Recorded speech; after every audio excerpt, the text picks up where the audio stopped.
রাজ্যে অতীতে মালিক শ্রমিক সুসম্পর্ক ছিল। এক্ষেত্রে রাজ্যে বিভাজন এনেছে সাম্রাজ্যবাদ, কমিউনিজম।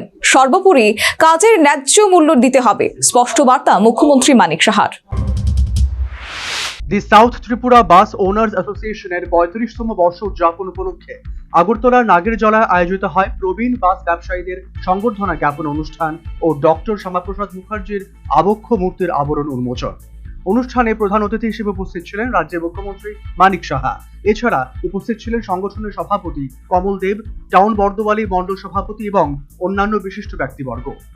অনুষ্ঠানে বক্তব্য রাখতে গিয়ে মুখ্যমন্ত্রী বলেন, যারা কাজ করবে তাদের সেই কাজের যথাযথ মূল্য দিতে হবে। শ্রমের মর্যাদা অক্ষুণ্ণ রাখাই সুস্থ সমাজের ভিত্তি। তিনি স্মরণ করিয়ে দেন, একসময় রাজ্যে যানবাহন মালিক ও শ্রমিকদের মধ্যে পারস্পরিক শ্রদ্ধা ও সহযোগিতার এক সুন্দর সম্পর্ক ছিল। সেই ঐক্যের পরিবেশই রাজ্যের পরিবহন ব্যবস্থাকে শক্ত ভিত দিয়েছিল। তবে তার অভিযোগ, সমাজবাদ ও কমিউনিজমের রাজনীতি মালিক ও শ্রমিকের মধ্যে বিভাজনের দেয়াল তুলেছে। বিভাজনের রাজনীতি উন্নয়নের পথে অন্তরায় সৃষ্টি করেছে বলেও তিনি মন্তব্য করেন। এবং এখানে কিন্তু খুব সুন্দর একটা সম্পর্ক ছিল, এবং এই সম্পর্কের মধ্যে হঠাৎ করে চলে আসলো কি সমাজবাদ, কমিউনিজম, সোশ্যালিজম, এগুলো চলে আসলো। যে কিভাবে মালিককে শ্রমিক থেকে দূরে সরানো যায় আর শ্রমিককে মালিকের থেকে দূরে সরানো যায়, ভাইসা ভার্সা। আমাদের বিএমএস এর মাননীয় সভানেত্রী বলেছেন, কিন্তু আসল যে বিষয় সেটা হচ্ছে যে जो काम करेंगे काम का दाम देना चाहिए। যা কাম করব তার দাম, এর মধ্যে কোনো প্রশ্ন নাই।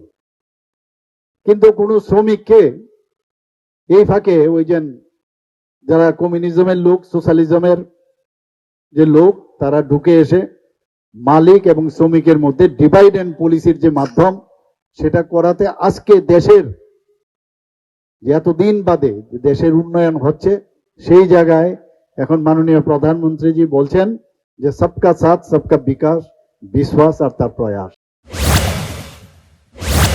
একই সাথে রাজ্যের সড়ক উন্নয়নের অভূতপূর্ব বার্তা দিলেন মুখ্যমন্ত্রী। রাজ্যের সর্বত্র যে উন্নয়নের কাজ চলছে তা রাজ্যবাসীর ভবিষ্যৎ জীবনধারাকে আরো সাবলীল করে তুলবে বলেও তিনি জানিয়েছেন। অফিসারদের বলেছি যতগুলো জায়গার মধ্যে এই যে লোহার ব্রিজ গুলো আছে, বেলি ব্রিজ, সেগুলো সরাতে হবে।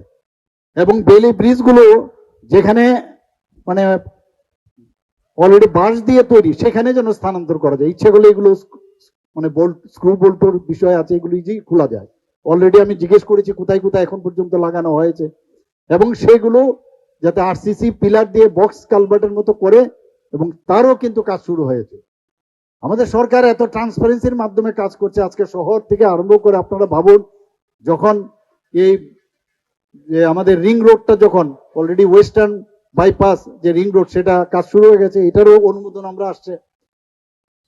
এখানে যখন আপনার এই মাননীয় প্রধানমন্ত্রীজির যে ডিম প্রজেক্ট, যেটা আমরা এখানে একটা মল করছি, সেই মল যখন হবে, সেটা তো আপনাদের যারা এখানে গাড়িগুলা চালায় তাদেরও লাভ হবে।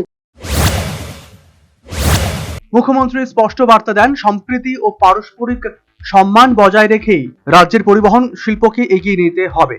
রাজ্যে অতীতে মালিক শ্রমিক সুসম্পর্ক ছিল, এক্ষেত্রে রাজ্যে বিভাজন এনেছে সমাজবাদ, কমিউনিজম। সর্বোপরি কাজের ন্যায্য মূল্য দিতে হবে বলে স্পষ্ট বার্তা মুখ্যমন্ত্রী মানিক সাহার। Bureau report, news vanguard.